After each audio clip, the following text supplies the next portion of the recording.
विष्णु दत्त को न्याय नहीं मिला ना, आज आपके सामने कह रहा हूं, जिसने सीबीआई जांच के लिए पत्र नहीं लिखा, जिसने, मुख्यमंत्री समेत, अगर वो अगले चुनाव में अपनी जमानत बचा लेवे तो आप मेरा इंटरव्यू करने के लिए दोबारा आइएगा। मेरा जो पहला रिएक्शन मेरे दिमाग में आया वो यह कि मैंने अपराधी मैं हूं, मैंने अपराध किया है।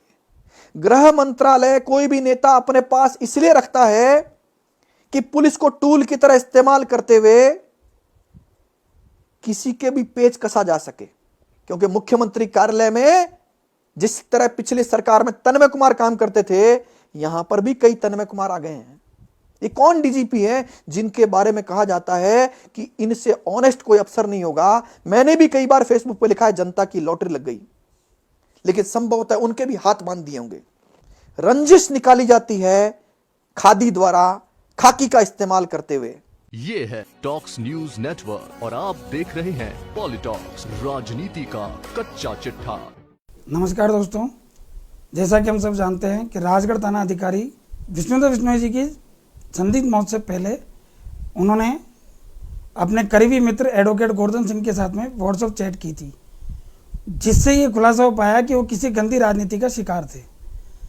आखिर क्या था पूरा मामला, इस पे हम बात करने के लिए आज हमारे साथ मौजूद हैं एडवोकेट गोवर्धन सिंह जी। गोवर्धन सिंह जी नमस्कार। नमस्कार।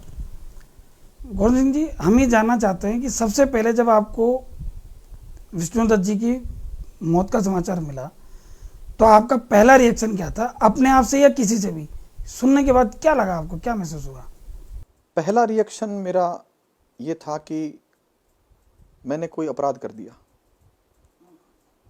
क्योंकि जब एक दिन पहले वो मुझे बता रहे हैं कि मैं नौकरी छोड़ रहा हूं, एक इतना ईमानदार, इतना बहादुर, इतना जाबाज, इतना कर्तव्यनिष्ठ, इतना न्यायप्रिय व्यक्ति जब नौकरी छोड़ रहा था तो मुझे समझ जाना चाहिए था और मुझे तुरंत यहां से उसी समय रवाना होकर उनके पास पहुंच जाना चाहिए था।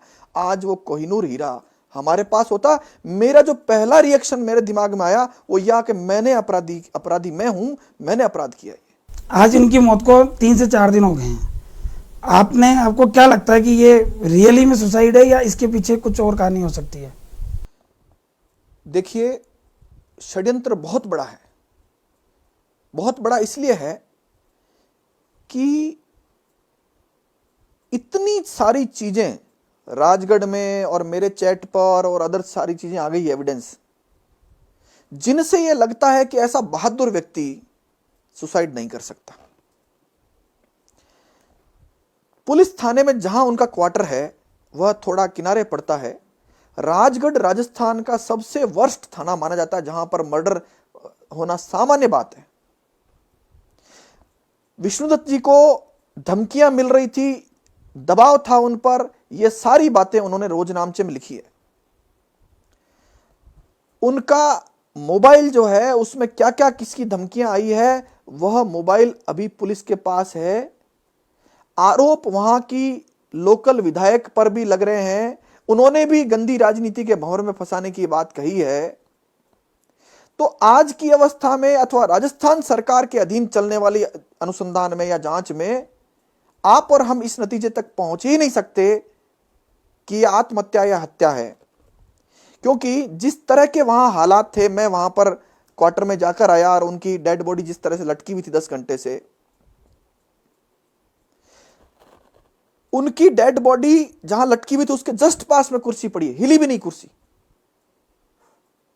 और पलंग से जस्ट चिपके हुए पैर उनके दिख रहे थे।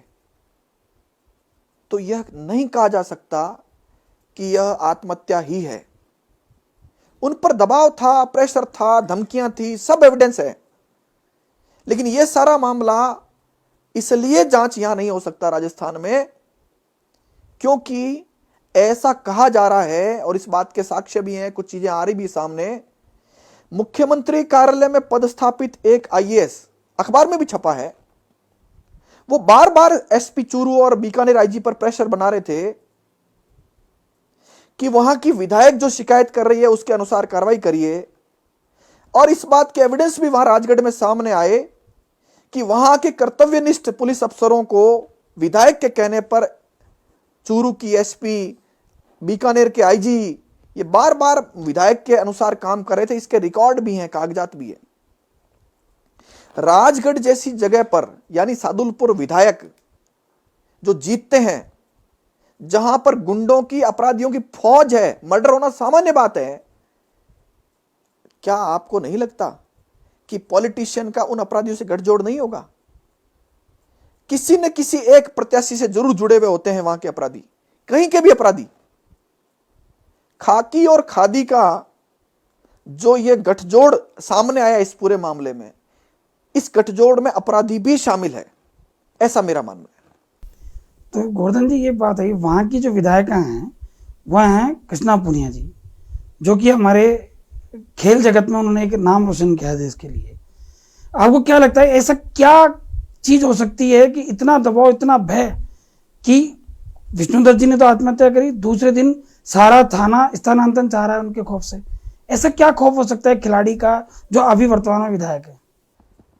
देखिए, राजगढ़ में सैकड़ों लोगों से मैं मिला हूं, केवल पुलिस वालों से नहीं, सरकार के जो अन्य विभाग वहां के राजगढ़ थे उनसे भी मिला।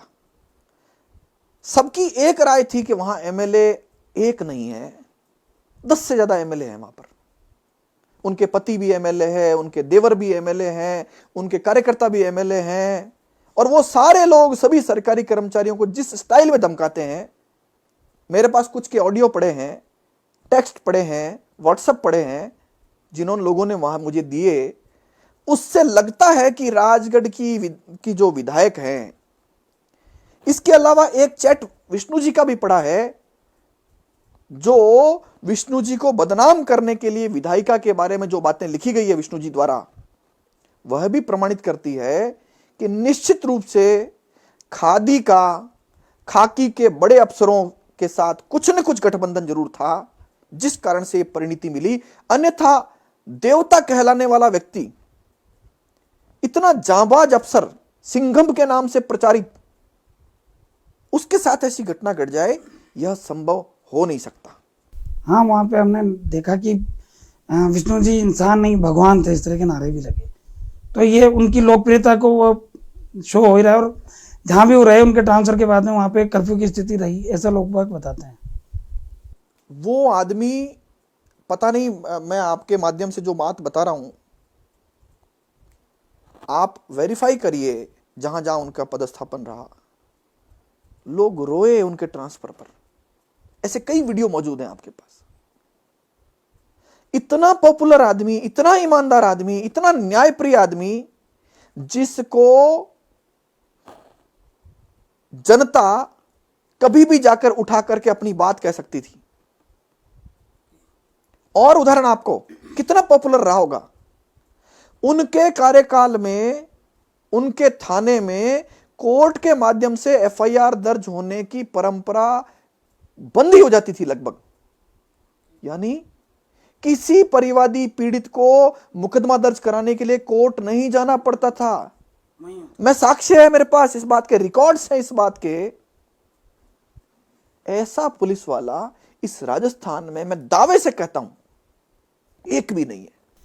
फिर गोवर्धन जी बात बताइए कि जो चैट में हमने देखा कि कोई पुलिस थाना परिसर का निर्माण से संबंधित बात थी कि उसमें 40 लाख की लागत लगी, और कोई विधायिका का कहना है कि 5 करोड़ का कलेक्शन हुआ, 1.5 करोड़ लगा और 3.5 करोड़ आपने खा ली। क्या आपको लगता है दबंग, इतना ईमानदार, निडर, कर्तव्यनिष्ठ, जिसने कहीं परवाह नहीं करी हो जीवन में, वो इतने से आरोप से इतना भयभीत हो गया कि उसने आत्महत्या जैसा कदम उठा लिया? अब इसके पीछे 2 बातें। मैं राजगढ़ में जब लोगों से बात कर रहा था, तब राजगढ़ के लोगों ने जो कहा, उसकी 2-3 लाइनें बताता हूं आपको। पहली लाइन, हमने अपने जीवन काल में ऐसा पुलिसकर्मी देखा ही नहीं। अनगिनत लोगों ने राजगढ़ में यह बात कही। आपने अगर वीडियो देखे हो तो थाने के बाहर इस कोरोना में, महामारी में, लॉकडाउन में हजारों लोग खड़े थे, मरने की परवाह किए बिना। दूसरी एक बात और सामने आई कि वहां इससे पहले जो पुलिसकर्मी रहे, ऐसा कहा जाता है कि वह पुलिसकर्मी, वहां लोग कह रहे थे 1-1.5 लाख रुपया महीने की मंथली विधायक का, ये जो विधायक जिनका आप बता रहे हैं उनको देते थे। यह चर्चा राजगढ़ में आप अपने स्तर पर पता कराइए, अपने साथियों को भेजकर पता कराइए, तो आपको ये सामने आएगी। अब विष्णुदत्त से यह कल्पना करना कि वो 1 रुपया देगा, असंभव बात थी। ऐसी अवस्था में दो ही इलाज थे। पहला यह कि विष्णुदत्त को दबाओ, बदनाम करो और उसको, स्वाभिमानी व्यक्ति को अंदर से इतना तोड़ दो कि वो इतना टूट जाए कि उसके पास कुछ ऑप्शन नहीं बचे। और दूसरा ऑप्शन जो है वो ये है कि वहां के जो अपराधी हैं, जो नेताओं के कार्यकर्ता हैं, उनके माध्यम से उनका मर्डर करवा दो। राजगढ़ ऐसी जगह है जहां पर ऐसे कई मर्डर हुए जो 10,000 या 20,000 रुपए में मर्डर कर देते हैं। वहां पर अनगिनत मर्डर हुए हैं पिछले सालों में, अनगिनत। तो दोनों संभावनाएं जो है वो इतनी खतरनाक है कि पूछिए मत बात। अब प्रश्न आता है कि उस स्वाभिमानी व्यक्ति को कैसे तोड़ें। इस पूरे घटना में किसी नेता से वो नहीं टूटता, वो टूटा है तो अपने लोगों से।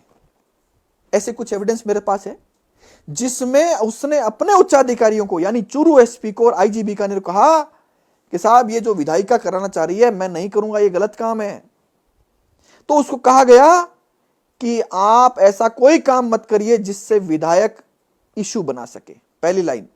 दूसरी लाइन, जब वो कुछ भी काम करते और विधायक शिकायत करती तो वहां के अफसरों ने यह कहा कि आप थाने से बाहर मत निकलिए। अब आप बताइए, ऐसे ईमानदार व्यक्ति को, ऐसे कर्तव्यनिष्ठ व्यक्ति को आप थाने में बिठा दीजिए एमएलए के कहने पर, क्या करेगा वो? फिर तीसरा जो आपने पूछा, उस पर यह आरोप लगा देना कि इसने 5 करोड़ का कलेक्शन किया है और उसमें 3.5 करोड़ खा गया थाने का काम कराने में। मैं मिला हूं उनसे जिन्होंने उस काम में सहयोग किया। उन्होंने कहा हम विष्णुदत्त से कभी मिले ही नहीं। हम 5 लोगों ने हमारे क्षेत्र के, और उन्होंने एक कमेटी बना करके, उनको तो यह भी पता नहीं कि कौन सहयोग कर रहा है, बस उसमें जनता के भले के लिए जो चीजें हो सकती थी वो हमने सहयोग करके अपने आप जुटा कर वहां लगाया है। और आज का अखबार आपने पढ़ा हो तो उसमें आईपीएस अफसरों ने भी कहा है कि नितांत ईमानदारी से काम कराया गया था वहां पर।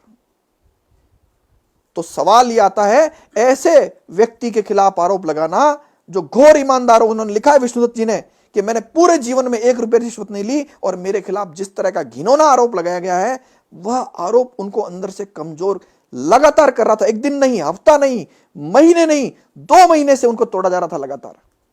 और उसको तोड़ने में जो भूमिका है, मैं स्पष्ट रूप से बताता हूं आपको, खादी की तो भूमिका है ही है, साथ में खाकी के बड़े अफसर भी मिले हुए थे। यानी खादी की गोदी में बैठी खाकी थी वहां, अन्यथा इतना कोहिनूर जाता नहीं वो। शायद मुझे अपनी बात से बहुत चीजें समझाना चाहते होंगे, नहीं समझा पाए। और गलती मेरी भी है कि मैं भी इतनी गंभीरता समझ नहीं पाया। तो गोवर्धन जी, उन्होंने आपको ही क्यों चुना? मतलब एक दिन पहले, जब मेरा ऐसा मानना है कि जब आदमी को से कुछ बड़ा स्टेप उठाने की सोच रहा होता है कि मैं यार अब देह लीला समाप्त कर लूँ या मेरे जीवन में कुछ नहीं बचा, तभी ऐसा सोचता है आदमी। तो तब वो जिस आदमी को मन याद करता है कि मैं इससे बात करूं, तो उन्होंने आपको चुना, एक हिंट दिया उन्होंने आपको। हालांकि ये नहीं कहा कि वो क्या इतनी बड़ी स्टेप उठा सकते हैं। तो गोवर्धन सिंह को ही क्यों चुना उन्होंने? बहुत सारे दोस्त होंगे, बहुत सारे मित्र होंगे, बहुत सारे पुलिस वाले, वकील, गोवर्धन सिंह को क्यों चुना? आप राजस्थान में मन में कोई भी ईमानदार पुलिस वाले का नाम चुनिए, कोई भी मन में कल्पना करिए। मैं बहुत जिम्मेदारी से कह रहा हूं, या तो वो मेरा मित्र मिलेगा या वो मेरा शुभचिंतक मिलेगा। बहुत भरोसा होगा उस आदमी को मेरे पर। उस आदमी ने परिवार को, रिश्तेदारों को, पुलिस कर्मियों को और अन्य लोगों को नहीं कहा, मुझे समझाने की कोशिश की। बस गलती इतनी सी की कि वो पूरी बात नहीं बता पाए। तो मेरा ये जो बदकिस्मती है कि मैं समझ नहीं पाया। मेरा चयन उस आदमी ने बहुत भरोसे से किया होगा। इस दुनिया में एक आदमी का चयन करके उन्होंने समझाने की कोशिश की और मैं समझ नहीं पाया। एक दिन अगर मैं लेट नहीं होता या मैं तुरंत निर्णय कर लेता तो आज आपके और हमारे बीच में होते। गोवर्धन जी, उस दिन जो घटना हुई, घटना वाली शाम देर रात तक उनका शव नहीं उतारा गया। बीजेपी के काफ़ी लोग वहाँ इकट्ठे हुए, खूब नारेबाजी होने लगी। रात को एक इंसिडेंट होता है वहाँ पे कि कोई बीजेपी के कार्यकर्ता को किसी डीसीपी, जो आईटी सेल के वहाँ के डीसीपी लेवल के अफसर थे, उन्होंने किसी कार्यकर्ता को बाहर जाने के लिए बोल दिया। इस पर विवाद होता है राजेंद्र राठौड़ और उनके बीच में। आपने उस वीडियो को देखा है? आपने नहीं देखा होगा, वो भी एक अफसर ही है, वो पुलिस वाला अफसर ही है। उसकी खींच देख रहे हैं आप उस वीडियो में, वो खींच रहा है, एक हंगामा मच रहा है।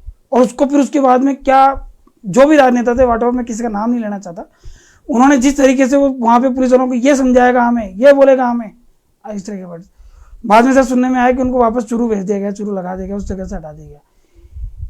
इस घटना को आप किस तरीके से देखते हैं? जिस पुलिसकर्मी के बारे में आप कह रहे हैं, मैं उनको निजी तौर पर जानता हूं। बहुत सज्जन पुलिसकर्मी माने जाते हैं, लेकिन उस दिन जो उनका व्यवहार था वो बड़ा अजीब सा था, शायद अनुशासनहीनता की श्रेणी में भी आता है। क्योंकि आईजी साहब उनको रोकने की कोशिश कर रहे थे, इसके बावजूद वो रुक नहीं रहा था, तो ऐसा क्या हो गया? लेकिन साथ में यह भी बात कहता हूं कि उसके मन में भी दर्द था इस पूरे एपिसोड को लेकर के। इसके साथ एक बात और भी कहता हूं कि उसने पूरे चुरूस पुलिस को एक बताकर जो वीडियो में बोला, बहुत ज्यादा था वो, थोड़ा ऐसा करने की आवश्यकता नहीं थी। कई बार पुलिसकर्मी अपने उच्चाधिकारी को दिखाने के लिए भी ऐसा बोल देता है।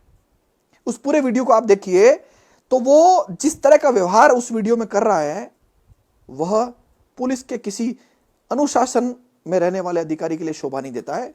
अब सवाल आता है कि जिनको राजनीति करनी थी वो राजनीति कर रहे थे वहां पर, क्योंकि उनको मुद्दा मिला। राजस्थान सरकार कांग्रेस की बनने के बाद, मैं बोल रहा हूं आपके साथ, सुन लीजिए दोबारा ध्यान से, राजस्थान की कांग्रेस सरकार बनने के बाद आपको विपक्ष नाम का कुछ चीज दिखा क्या? पहली बार इस कांग्रेस सरकार में विपक्ष को मुद्दा मिला है, और मुद्दा मिला है, और उस मुद्दे पर जो विपक्ष कर सकता है वो कर रहा है, क्योंकि जनता उद्वेलित है। ज्यादा विपक्ष का रोल नहीं है इसमें, जनता उस देवता के लिए रो रही है, जनता उद्वेलित है। और राजनीति करने वाले लोगों ने उस दिन जो एफआईआर दर्ज कराई, आप पढ़िएगा, मैं भी मौजूद था, राजस्थान का ठीक ठीक सा वकील माना जाता हूं, मैं हाईकोर्ट प्रैक्टिस करता हूं। वो एफआईआर मुझसे भी लिखाई जा सकती थी, लेकिन वो एफआईआर किसने लिखी?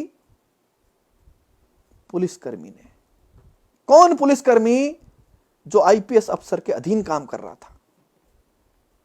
और उसमें सारे तथ्य जो पड़े थे, एविडेंस, विष्णु जी ने जो बोला, जो चैट थी, नहीं डाली गई। 306 आईपीसी में मुकदमा दर्ज हुआ।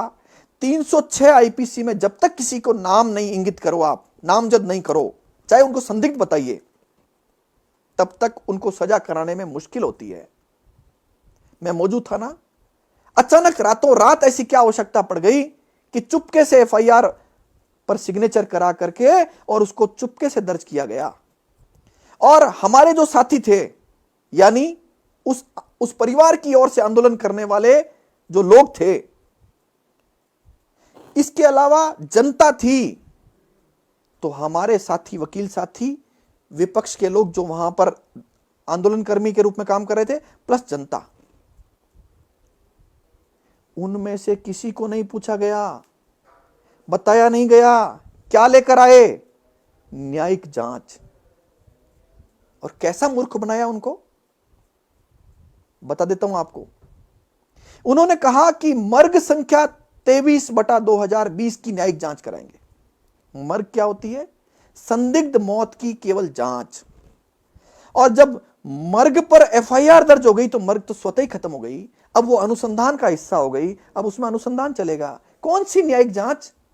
इसका मतलब निश्चित रूप से ये न्यायिक जांच का झूठा झुंझुना इनको दे दिया गया, और ये झुंझुना बजाते हुए मीडिया में कहने लगे, साहब हमको न्यायिक जांच मिल गई। कोई न्यायिक जांच नहीं मिली इनको। 174 सीआरपीसी में जो मर्ग दर्ज थी, उसकी न्यायिक जांच के लिए कलेक्टर ने एक पत्र लिखा, जबकि मर्ग की जांच तो समाप्त होकर अनुसंधान शुरू हो चुका है, एफआईआर दर्ज हो चुकी है। यह झुंझुना दिया गया। और वो जो बड़े नेता, बड़े वहां पर एमएलए, बड़े आंदोलनकर्मी थे, वो झुंझुना लेकर आ गए और ये कहा कि हमने न्यायिक जांच जो है वो प्राप्त कर ली है। कोई न्यायिक जांच नहीं मिली। और दूसरी बात कही अनुकंपा नियुक्ति। ऐसे कोहिनूर हीरे के परिवार में अनुकंपा नियुक्ति देकर के भी सरकार एहसान कर रही है क्या? प्रत्येक मृतक राजकीय कर्मचारी को अनुकंपा नियुक्ति मिलती है।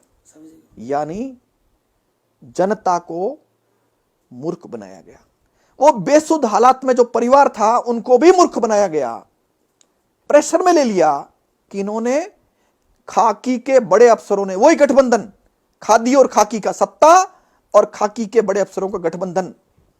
सिपाही आज बीमार हो रहा है, एएसआई आज बीमार हो रहा है, सब इंस्पेक्टर आज बीमार हो रहा है और इंस्पेक्टर वहां रो रहे हैं और भी अफसर कुछ रो रहे हैं,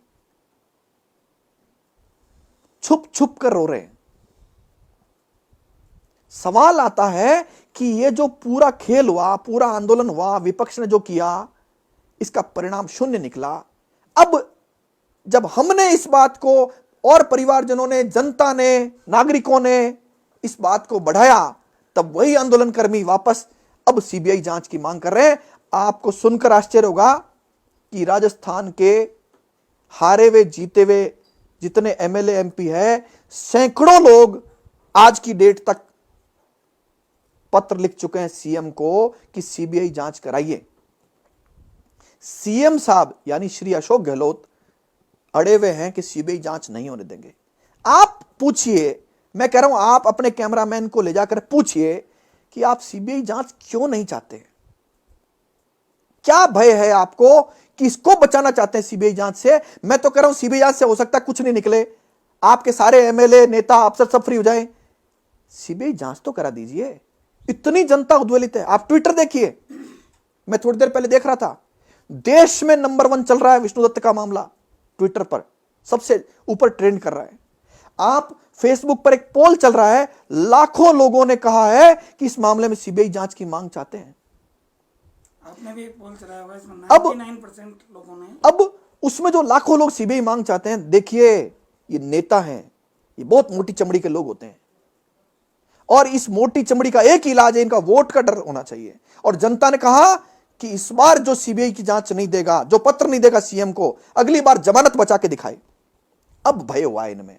आज मेरे पास अनेक एमएलए के फोन आए कि साहब आपके व्हाट्सएप पर हमने पत्र लिखकर भेज दिया है, आप देख लीजिए। मेरे पास फोन आए अभी, जस्ट आप जब आए उससे पहले फोन अटेंड कर। मेरा अगला क्वेश्चन यही था कि आपकी जो मुहिम है कि सभी एमएलए विधायकों से सीबीआई जांच की मांग का पत्र लिया जाए, आपने सभी से निवेदन किया है, आप संबंधित कॉन्स्टिट्यूएंसीज के आपके साथी लोगों से जो आपसे जुड़े हैं फेसबुक पे, तो अब तक कितने लोगों के पत्र अंदाजन आपके पास आ चुके होंगे? मेरे हिसाब से 100 से ज्यादा पत्र अब तक आ चुके हैं और कुछ व्हाट्सएप पे पड़े होंगे और भी, लेकिन 100 से ऊपर पत्र आ चुके हैं, जिसमें एमएलए, एमपी, जीते हुए, हारे हुए, वो भी कुछ लोग उसमें शामिल है। आज शाम तक मेरा यह मानना है कि लगभग 300 एमएलए, एमपी के पत्र, हारे हुए, जीते हुए मिला करके वो आ जाएंगे। आने वाला समय आप देखिएगा, एकमात्र मुख्यमंत्री बचेंगे जिनका पत्र नहीं आएगा, बाकी सबका पत्र आएगा। और बाद में दृश्य क्या होने वाला है, मुख्यमंत्री के विधानसभा क्षेत्र में आप सर्वे करा लीजिए, आज करा लीजिए, मुख्यमंत्री स्वयं सर्वे करा ले, 90% वोटर उनका यह कहेगा कि सीबीआई जांच चाहिए विष्णु दत्त में। मुख्यमंत्री के विधानसभा क्षेत्र की बात कर रहा हूं मैं। और अगर इस पूरे जनता की भावना को कोई नहीं समझ पा रहा है पॉलिटिशियन, मैं कह रहा हूं उससे कमजोर बुद्धि का व्यक्ति कोई है नहीं। यह दृश्य होने वाला है, जस्ट ही होने वाला है। कोई ऐसा भी आया आपकी फेसबुक पेज पर, आपने कहा कि जो नहीं देंगे उनकी फोटो डालिए, अभी तक कोई है जिन्होंने नहीं दिया? अभी हमने केवल पत्र मांगने की बात कही, सब पत्र दीजिए, और बाद में हम जब 1 दिन का 2 दिन का टाइम देकर के फिर हम कहेंगे अब जिन्होंने नहीं दिया है उनका जनता जनाजा निकालेगी। फोटो लिखेंगे कि फला नाम एमएलए, ये विधानसभा क्षेत्र, इस पार्टी के एमएलए हैं और इन्होंने सीबीआई जांच के लिए पत्र मांगने पर आनाकानी की और इनकार किया है, जनता की जानकारी के लिए। और अगले चुनाव में आप अगर उचित समझो तो इस ईमानदार व्यक्ति को न्याय दिलाने में इनकी भूमिका नहीं होने कारण से इनकी जमानत बचनी चाहिए कि नहीं बचनी चाहिए, जनता तय कर दे। और अगर ये नहीं दे रहे हैं तो इनसे हारे हुए एमएलए का लीजिए। यह एक ही तरीका है किसी पॉलिटिशियन को कांच दिखाने का। जनता की मांग है ना, समझ जाइए। नहीं समझते हैं तो आप उस परिणाम के लिए तैयार रहिए जिसको नेता को सर्वाधिक डर लगता है, वो है वोट। और जनता इस बार वोट की चोट देगी उसको जो विष्णुदत्त, जो देवता भगवान कहलाने वाला व्यक्ति था, उसको न्याय नहीं देगा। हनुमान बेनीवाल जो आरएलपी के संयोजक हैं और नागौर सांसद हैं, उन्होंने भी मुख्यमंत्री से रिक्वेस्ट करी कि इसकी सीबीआई जांच की मांग, सीबीआई जांच हो। आज उन्होंने एक ट्विटर पर ट्रेंड भी चलाया है #सीबीआई जांच। इसको आप कितना समर्थन देते हैं? देखिए, ट्विटर पर जो ट्रेंड है वो सभी फेसबुक पेज से एक साथ तय हुआ था। हनुमान जी के साथ काम करने वाले लोग वह भी न्याय चाहते हैं। उन्होंने हमसे चर्चा की, मेरे पास कॉल आया कि साहब आप और हम और समाज के सारे लोग मिलकर एक ट्विटर का जो है वो तय करें नाम, ताकि वो जल्दी ट्रेंड हो, जनता तक पहुंचे, जनता तक ये पीड़ा पहुंचे और न्याय जल्दी मिले इसके लिए। तो वह जो ट्विटर तय हुआ और वो आज देश में बहुत, मतलब सभी का कमांड प्रयास। हनुमान जी का यह बात सत्य है कि वो एक पॉपुलर नेता है, इसमें कोई शक नहीं। वो कई बार उनके बारे में जो है सब जानते हैं कि आप अगर पुराना एपिसोड ध्यान हो तो आरपीएससी चेयरमैन हबीबी खान गोरान के खिलाफ पहली बार विधानसभा में दहाड़ने वाले व्यक्ति वही थे। बाद में तो बहुत सारे लोग उनके साथ आए, वो अलग बात है। मैं हनुमान बेनीवाल के अलावा और जितने नेता हैं आप देखिएगा आने वाले समय में इतने अनगिनत लोग आज भी सपोर्ट कर रहे हैं। मैं कांग्रेस की बात कर देता हूं, सरकार है यहां पर, कांग्रेस के लोग कह रहे हैं सीबीआई जांच होनी चाहिए और प्रदेश स्तर के एमएलए एमपी सब कह रहे हैं जांच होनी चाहिए, अन्यथा इतना बड़ा नुकसान होने वाला है राजनीतिक दल को, पूछिए मत बात, चाहे वो बीजेपी है चाहे कांग्रेस को है। ये सब लोग बोल रहे हैं क्योंकि जनता उद्वेलित है, न्याय मांग रही है जनता। ये मेरा मानना है। आपने बताया सीबीआई जांच के लिए 3 लोग ही इसको दे सकते हैं। अगर मान लो ऐसा ना हो, भगवान करे, और मान लो कि मुख्यमंत्री गहलोत इसकी सीबीआई जांच के ऑर्डर नहीं देते, तो फिर आप क्या प्रयास करेंगे? दूसरा ऑप्शन, अपने पास केवल न्यायपालिका है और उस न्यायपालिका में परिवारजन पिटीशन फाइल कर सकते हैं, केंद्र सरकार पिटीशन फाइल कर सकती है, सीबीआई स्वयं पिटीशन फाइल कर सकती है कि हम ये केस लेना चाहते हैं, और न्यायपालिका यानी उच्च न्यायालय और उच्चतम न्यायालय को उचित लगेगा तो वह उस पर आदेश करके इस मामले की जांच जो है सीबीआई को भेज देंगे। लेकिन मेरा यह मन कहता है कि किसी पॉलिटिशियन की इतनी हिम्मत नहीं होती है कि जनता का यह जो ज्वार है उसको झेल सके, क्योंकि जनता पूछेगी साहब आप सीबीआई जांच क्यों नहीं करना चाहते हो, तो उस पॉलिटिशियन के पास कोई जवाब नहीं होगा इस बात का। गोवर्धन जी, कोई एक किस्सा आपको बता सकते हैं कवि विष्णुदत्त जी का, जो आपको याद आता हो, जो उनकी इस छवि को परिलक्षित करता हो, कोई ऐसा किस्सा?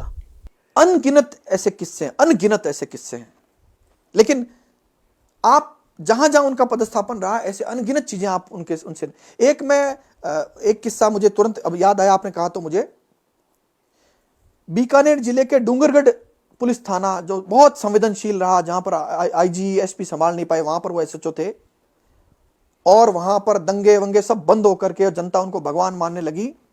इसी दौरान एक मादक पदार्थ के साथ एक व्यक्ति को पकड़ा गया और मीडिया में, अखबार में, टीवी चैनलों में पुलिस की वाहवाही होगी, साहब बहुत बड़ा मामला पकड़ लिया इन्होंने। विष्णु जी की वाहवाही हुई, आईपीएस अफसरों की वाहवाही हुई, प्रेस कॉन्फ्रेंस हुई, मीडिया में चला जम करके, लेकिन अनुसंधान में तो आया कि वह व्यक्ति निर्दोष है। विष्णु दत्त जी ने अपने अफसरों को कहा कि साहब ये तो निर्दोष है। अफसरों ने कहा कि अब अगर इसको निर्दोष बताया तो हमारी बदनामी हो जाएगी। विष्णु दत्त जी ने अपने अफसरों से लड़ाई की, कहा यह पाप मैं कर नहीं सकता, मैं किस मुंह से अपने आप को जवाब दूंगा, कचोटती है मुझे यह बात, मेरे से बात की उन्होंने, कहा मैं ये काम होने नहीं दूंगा किसी हालत में। और वही विष्णु दत्त ने अपने अफसरों से लड़ा करके उस मामले में उस निर्दोष व्यक्ति को, गिरफ्तार व्यक्ति को रिहाई दिलाई और जिसने वो अफीम मादक पदार्थ रखा था उस व्यक्ति को गिरफ्तार करके उसका चालान पेश किया। ऐसा कोई पुलिस वाला करता नहीं है सामान्यतः परिस्थितियों में। तो विष्णुदत्त का जो इतना बड़ा उसका जमीर था कि वो जमीर नहीं छोड़ेगा, जीवन छोड़ सकता है, ऐसा उसके बारे में कहा जाता है। तो मतलब इसका जब तक सीबीआई जांच इसमें नहीं मिलेगी तब तक गोवर्धन सिंह चुप नहीं बैठेगा। मैं तो जब तक जो दोषी है उसको सामने ला करके उसको सजा नहीं मिल जाती तब तक चुप नहीं बैठूंगा, क्योंकि जितना दर्द मेरे अंदर है, जितना मैं दिख रहा हूं, जितना मैं बोल रहा हूं, उससे कई हजार गुना मेरे दर्द अंदर है। क्योंकि आपने, मैंने और राजस्थान के 7 करोड़ लोगों ने ऐसा कोहिनूर खोया है जिसको जनता भगवान मानती थी, मानती नहीं, वो था। कई बार कहते हैं न्यायप्रिय विष्णुदत्त, मैं कहता हूं न्याय मूर्ति विष्णुदत्त। न्याय मूर्ति हमारे कोर्ट में इस्तेमाल होता है शब्द। और उन जज साहब से भी पूछ लो कभी विष्णुदत्त के बारे में बता करके, तो वो जज साहब, जो हाईकोर्ट जज साहब या सुप्रीम कोर्ट जज साहब, कहेंगे कि असली न्यायमूर्ति विष्णुदत्त जैसा होता है। मैं नहीं चुप बैठूंगा। और मैं नहीं, आप मेरी बात छोड़ दीजिए, राजस्थान की जितने भी जनता है वह भी चुप नहीं बैठे, युवा चुप नहीं बैठेंगे। यहां पॉलिटिक्स की आवश्यकता ही नहीं है, जनता तैयार है, जनता उद्वेलित है। पॉलिटिशियन तो जनता के अनुसार काम करते हैं, करेंगे, देख लेना आप थोड़े दिनों में, ऐसा मेरा मानना है। मतलब अपने सीनियर अधिकारियों के अगेंस्ट जाकर के भी उन्होंने उसको न्याय दिलवाया। बिल्कुल कर सकता है, क्योंकि उसको जानने वाले सबको पता है कि उसको कभी किसी पॉलिटिशियन के पास मिलने जाते हुए नहीं देखा है। वह कभी अपने अफसरों के पास बिना बुलाए नहीं गया, और कम बोलने वाला, मृदुभाषी, लेकिन गुंडों के लिए काल। उसके थाने में आप पता करिए, जुआरी, सटोरिये, भूमाफिया, शराब माफिया भाग जाते थे। जब तक विष्णुदत्त रहेगा तब तक नहीं आएंगे वो लोग। इसलिए ऐसे व्यक्ति को न्याय मिलना, न्याय शब्द का सही अर्थ है, ऐसा मेरा मानना है। यहां पुलिस की भूमिका थोड़ी संदिग्ध है। मैं सवाल करता हूं आपके माध्यम से कि डीजीपी ने कहा कि हमारे टॉप 10 पुलिस वालों में था। मैं विरोध करता हूं इस बात का। हमको सवाल पूछना चाहिए डीजीपी से कि ये 9% कौन थे। मैं दावे से कहता हूं, अगर डीजीपी इससे एक सुपर व्यक्ति बता देवे, नहीं बता पाएंगे। और सुनिए, जिन एसपी और आईजी ने उस व्यक्ति को सही काम करने से रोका, उनका जमीर नहीं था, अंदर से आवाज नहीं आई। उन्होंने नहीं कहा कि यह विष्णुदत्त की मौत में हमारी भूमिका है, और भूमिका नहीं है तो भी मैं जिम्मेदारी लेता हूं, यह नहीं कहा। उनका एक कोहिनूर हीरा चला गया था, नहीं कहा ना, आपने मीडिया पे कहीं नहीं सुना ना। इसका मतलब जमीर समाप्त हो गया। उनको शर्म तो आनी चाहिए थी कि उनका एक एसएचओ जिसके साथ इतनी बड़ी घटना हो गई, चाहे वो हत्या है चाहे आत्महत्या है, दोनों अवस्थाओं में, क्या उनकी नैतिक जिम्मेदारी नहीं बनती? उनको क्या डीजीपी को उनको हटाना चाहिए था या उनको स्वयं हटना चाहिए था? दोनों काम नहीं हुए। मुख्यमंत्री ने भी नहीं किया ऐसा काम कि उनको हटाने का, अथवा उनसे सवाल जवाब करने का, अथवा उनको चार्जशीट देने का, कोई काम नहीं किया गया राजस्थान में। इतनी संवेदनशील सरकार कहलाने वाले लोग असंवेदनशील कैसे हो गए, ये सवाल है मेरा। डीजीपी साहब और मुख्यमंत्री दोनों ने इसमें कैसी भूमिका निभाई?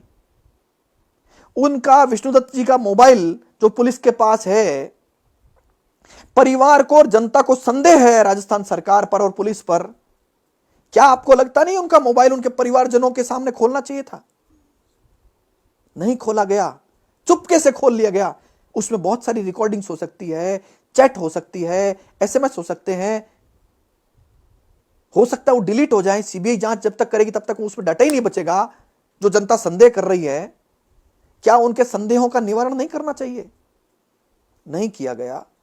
ये सारे सवाल है। मुख्यमंत्री के पास अगर गृह मंत्रालय को संभालने का समय नहीं था और ये हालात हो चुके हैं हमारी पुलिस के, क्या जरूरत थी गृह मंत्रालय अपने पास रखने की?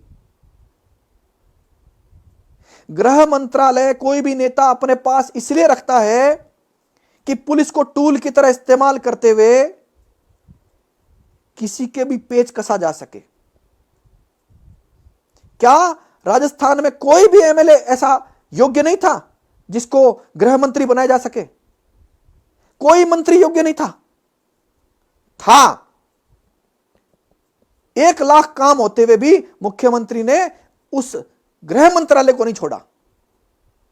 सवाल है इस पर भी, और सवाल इस घटना से भी खड़ा होता है जनता के मन में। राजस्थान डूब रहा है। मैं आपको कह देता हूं कि पुलिस की चादर फटी, उन्होंने उस पर कपड़ा लेकर कारी लगा दी, फिर फटी, कारी लगा दी। ऐसे फटते फटते, कारी लगाते लगाते पूरी चादर फट चुकी है। और ये पुलिस वाले और मुख्यमंत्री उस पर कालीन बिछा कर कहते देखो हमारा कितना बढ़िया काम चल रहा है। आप पूछ कर देखिए राजस्थान पुलिस में कांस्टेबलों के क्या हालात। 1 लाख कांस्टेबल है, क्या हालात है, कितने बदतर जीवन वो जी रहे हैं। पुलिस में प्रावधान है कि आप यूनियन और एसोसिएशन नहीं बना सकते। अगर बना सकते होते ना तो ये दर्द सामने आता, कानून में है। लेकिन आईपीएस एसोसिएशन है, आरपीएस एसोसिएशन है। कौन से कानून में बनाई भाई आपने? और जिस कानून में आपने बनाई उसी कानून में कांस्टेबल को क्यों नहीं बनाने देते आप लोग? मुख्यमंत्री के पास समय नहीं है, लेकिन गृह मंत्रालय रखना है। अब गृह मंत्रालय के पास या गृह मंत्री के पास समय हो तो चीजें देखे ना। पुलिस सुधार पर क्या काम किए गए? 0। तो सुप्रीम कोर्ट ने कहा लागू नहीं किया राजस्थान ने। इतने बदतर हालात है। विष्णु दत्त को उसके कार्यकाल में पुलिस के अफसर नोटिस और चार्जशीट इसलिए देते थे कि वह उन अफसरों के पास जाकर उनका ईगो शांत नहीं करता था, अहंकार शांत नहीं करता था। अपने जिलों में भ्रष्ट जो एसएचओ थे उनको वो आईपीएस अफसर चार्जशीट नोटिस नहीं देते थे, विष्णु दत्त से जुड़े हुए पुलिसकर्मियों को देते थे। ये तो प्रमाण है मेरे पास। फोन आया एक दिन उनका, भेजा मेरे पास इसी ऑफिस में कि मेरे इन योग्य पुलिसकर्मियों को चार्जशीट अथवा परेशान इसलिए किया जा रहा है क्योंकि मैं उनके पास जाकर उनका ईगो शांत नहीं करता हूं। ये सारे सवाल आप अपने माध्यम से मुख्यमंत्री और डीजीपी को पूछिएगा, जवाब नहीं होगा उनके पास। ये राजस्थान शायद एकमात्र राज्य है जहां पर मुख्यमंत्री कार्यालय से सीधा फाइल ट्रांसफर हो जाती है, डीजीपी साहब को पता नहीं चलता है। क्या नहीं लगता ये छोटी बात है? क्या कोई भी फाइल ट्रांसफर हो तो डीजीपी के माध्यम से उस पर ऑर्डर नहीं होना चाहिए क्या? राजस्थान में नहीं होता है क्योंकि मुख्यमंत्री कार्यालय में जिस तरह पिछली सरकार में तन्मय कुमार काम करते थे, यहां पर भी कई तन्मय कुमार आ गए हैं। और वो तन्मय कुमार क्या काम कर रहे हैं कि सरकार चल नहीं रही है, चला नहीं रहा है, कोई भी चल रही है ऑटो मोड पर। इस कारण से ये हालात हुए। विष्णु दत्त जैसा हीरा हमने खो दिया। बहुत गहरी बात कह रहा हूं और जानता हूं राजस्थान में संभवतः सबसे ज्यादा इंफॉर्मेशन रखने वाला व्यक्ति हूं। ये सवाल है जिनके पास, जिनके संबंध में डीजीपी साहब और मुख्यमंत्री के पास जवाब नहीं है। ये कौन डीजीपी है जिनके बारे में कहा जाता है कि इनसे ऑनेस्ट कोई अफसर नहीं होगा? मैंने भी कई बार फेसबुक पर लिखा है जनता की लॉटरी लग गई, लेकिन संभवतः उनके भी हाथ बांध दिए होंगे। आप और हम जयपुर शहर में बैठते हैं, आप उनसे सवाल करिए डीजीपी साहब से, क्या साहब आप अपनी आत्मा पर हाथ रखकर बताइए जयपुर शहर में आपकी चलती है क्या? और चलती है तो कितनी चलती है ये बताइए। जनता को कैसी पुलिस मिल रही है? बहुत बुरे हालात है, जनता के भी और पुलिस के भी। किसी को परवाह नहीं है। कारण क्या है कि वोट देने में पुलिस की भूमिका नहीं होती है। अगर पुलिस भी वोट प्रभावित करने में भूमिका रखते होते तो सबसे पहले पुलिस को पूछा जाता। आप और आपके माध्यम से जनता को ध्यान में आ जाए कि राजस्थान कितने बुरे दौर से गुजर रहा है। रंजिश निकाली जाती है खादी द्वारा, खाकी का इस्तेमाल करते हुए। किन से? जो लोग, आपको मैं एक सवाल और कर देता हूं यहां पर, आप आंकड़ा निकालिए। जो लोग करप्शन के खिलाफ लड़ते हैं, आरटीआई का इस्तेमाल करके एविडेंस जुटाते हैं और एसीबी को देते हैं, ऐसे लोगों के खिलाफ जितने अन्याय, झूठे मुकदमे, मारपीट, जानलेवा हमले हुए हैं, सर्वाधिक राजस्थान में जोधपुर रेंज में हुए हैं। और उस रेंज में भी सर्वाधिक जोधपुर जिले में हुए हैं। कौन सा जोधपुर जिला? हमारे आदरणीय मुख्यमंत्री का जिला। आंकड़े निकालिए। पता है क्यों? क्योंकि वो भ्रष्टाचारियों की सूचना निकाल के देते हैं। और सवाल है मेरा, मुख्यमंत्री के संबंध में एक स्टेटमेंट पढ़ा मैंने। उन्होंने कहा एसीबी के अभियोजन स्वीकृति के मामले 3 महीने में निर्णित करने हैं। एक एफआईआर जिसमें 2000 करोड़ का गबन एसीबी ने प्रूव माना और अभियोजन स्वीकृति के लिए भेजा। आदरणीय मुख्यमंत्री 2 साल से उस पर स्वीकृति स्वयं नहीं दे रहे हैं। सवाल है, बहुत खतरनाक सवाल है। निर्णय नहीं कर रहे हैं। क्यों भाई? क्या ज्ञान केवल औरों को देने के लिए है कि 3 महीने में अभियोजन स्वीकृति दो, लेकिन मुख्यमंत्री के पास जो फाइल पड़ी है उसमें 2 साल भी नहीं देंगे? किन भ्रष्टाचारियों को लाभ पहुंचाना है?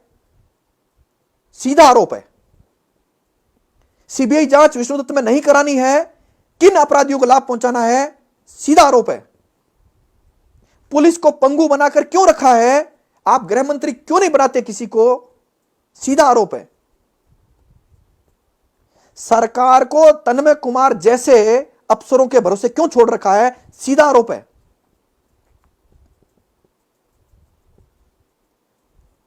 पॉलिटिक्स में क्या ऐसे लोग होने चाहिए जिनको जनता से ज्यादा अपने परिवार के लोगों को सेट करने की पड़ी हो?